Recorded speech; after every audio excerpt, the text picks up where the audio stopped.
Young के द्यू-स्लिट प्रयोग में दो तरंगदैर्ध्यों 6500 एंगस्ट्रॉम तथा 5200 एंगस्ट्रॉम के प्रकाश पुंज को प्रयुक्त करके व्यतिकरण फ्रिंजें बनाई गई हैं। केंद्रीय उच्चिष्ट से वह न्यूनतम दूरी क्या है जहां पर दोनों तरंगदैर्ध्यों से उत्पन्न दीप्त फ्रिंजें संपाती हैं। स्लिटों के बीच की दूरी 2 मिलीमीटर तथा स्लिटों व पर्दे के बीच की दूरी 120 सेंटीमीटर है। सवाल में यह है कि यंग का द्विस्लिट प्रयोग है, उसमें दो वेवलेंथ प्रकाश की वो इस्तेमाल की गई हैं और व्यतिकरण फ्रिंज बनाई गई है। आपको स्लिट और पर्दे के बीच की दूरी दिया है और स्लिटों के बीच की दूरी दिया है। आपको बताना है कि सेंट्रल फ्रिंज से कितनी दूर पर दोनों तरंगदैर्ध्य से जो फ्रिंज बन रही हैं वो संपाती हैं, एक दूसरे पे बन रही हैं। जैसे व्यतिकरण में आप जानते हैं, जैसे मान लीजिए कि ये दो स्रोत हैं, एक स्रोत ये है और एक स्रोत ये है। इससे डी दूरी पर यहां पर पर्दा है, मान लीजिए स्लिट और पर्दे के बीच की दूरी कैपिटल डी हम लेते हैं। स्लिट के ठीक मिडल पॉइंट से यहां लेंगे तो यहां पर ब्राइट फ्रिंज बनती है, चमकीली फ्रिंज। कह रहा है कि यहां पर मान लीजिए कोई पॉइंट है जहां से दोनों तरंगदैर्ध्य से एक तरंगदैर्ध्य इस्तेमाल की गई और उससे यहां पर मान लीजिए कि ब्राइट फ्रिंज बन गई। फिर दूसरी वेवलेंथ इस्तेमाल की गई और वहां पर फिर ब्राइट फ्रिंज बनी। तो आपको बताना है कि इस सेंटर से इसकी दूरी कितनी होगी, अर्थात उस पोजीशन की दूरी कितनी होगी जहां पर दोनों तरंगदैर्ध्य से जो ब्राइट फ्रिंज बन रही है वो एक दूसरे पे बन रही है, संपाती, कोइंसिडेंस।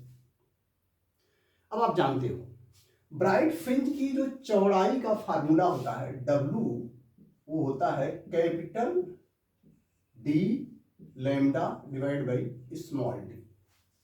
हमें निकालना है ये डिस्टेंस सेंटर से, या मान लीजिए हमने कहा कि ये निकालना है, ये हमें मालूम करना है। तो हम क्या करेंगे, ध्यान दीजिए, ये जो फ्रिंज की चौड़ाई ब्राइट फ्रिंज की होती है, अगर हमने कहा कि एक फ्रिंज की दूरी कितनी है तो फ्रिंज की चौड़ाई के बराबर हो जाएगी सेंटर से।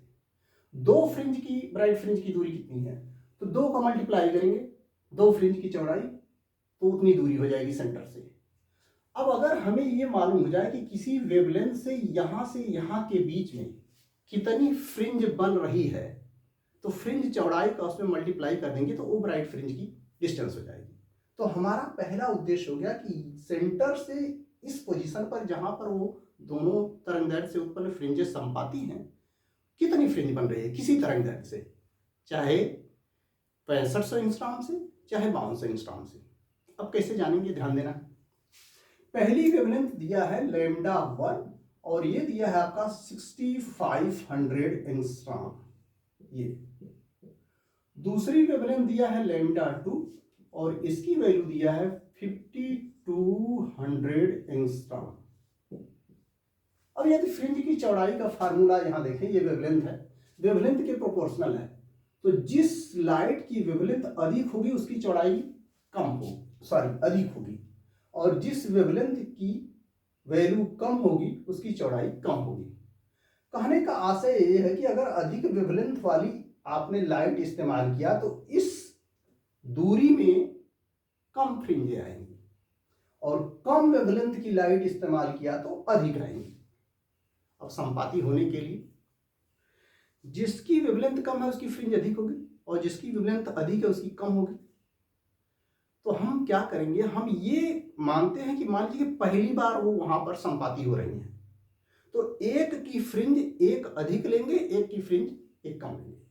उदाहरण के लिए जैसे 6500 एंगस्ट्रॉम की अगर हम 5 फ्रिंज लेंगे तो 5200 एंगस्ट्रॉम की 6 फ्रिंज जो वहां पे कॉन्सिडेंस होगी।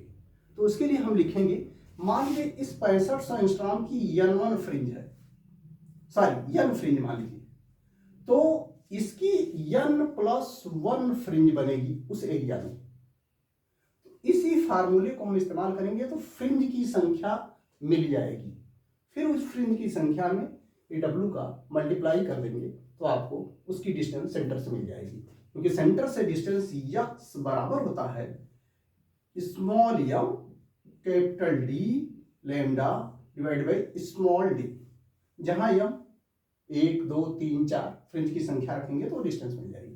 तो वो फ्रिंज की संख्या कैसे हम निकालें इसकी, तो फ्रिंज की संख्या निकालने के लिए हम मान रहे हैं कि n फ्रिंज इसकी बन रही है, n+1 इसकी, तो आप लिखोगे n इंटू λ1 बराबर n+1 इंटू λ2। n की वैल्यू हमें मालूम करना है, λ1 6500 हो गया, एंगस्ट्रॉम में ही रख रहे हैं। इसकी वैल्यू n+1 लिखा और इसकी वैल्यू हमने लिख दिया 5200 एंगस्ट्रॉम। ध्यान दीजिए, इससे ये कैंसिल हो जाएगा, तो आप लिखोगे 65n इक्वल टू हो जाएगा 52n और प्लस 52। ये इधर आएगा तो हो जाएगा 65n minus 52n equal to 52। इसमें से इसको आप सब्ट्रैक्ट करेंगे तो हो जाएगा 13n बराबर 52। तो आपका n का जो वैल्यू आएगा 52 और डिवाइड बाई 13 हो जाएगा 4, अर्थात 4 फ्रिंज बनेगी। किसकी? n किसके साथ लिया हूं? λ1 के साथ। λ1 क्या है? 6500 एंगस्ट्रॉम, अर्थात 6500 एंगस्ट्रॉम की वेवलेंथ आप इस्तेमाल करेंगे तो इस डिस्टेंस में 4 फ्रिंज बनेंगी।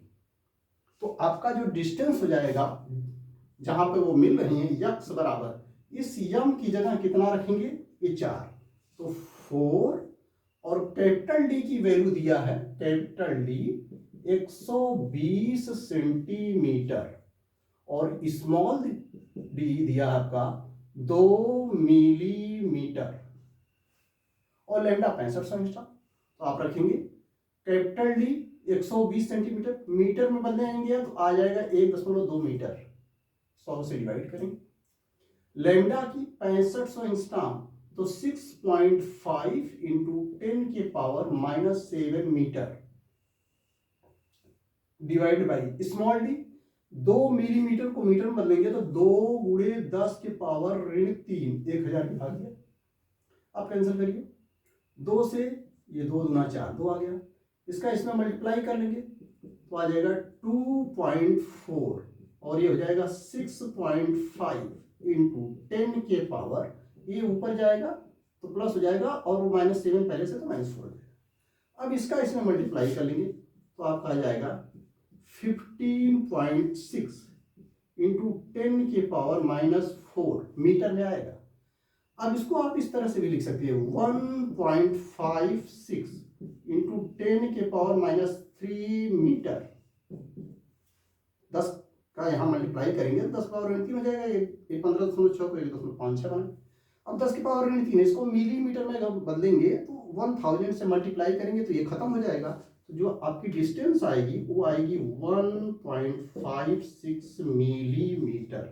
तो ये ब्राइट फ्रिंज से सेंट्रल से जहां पर कोइंसिडेंस हो रही हैं दोनों तरंगदैर्घ्य से उत्पन्न फ्रिंज, उनकी दूरी 1.56 मिलीमीटर होगी।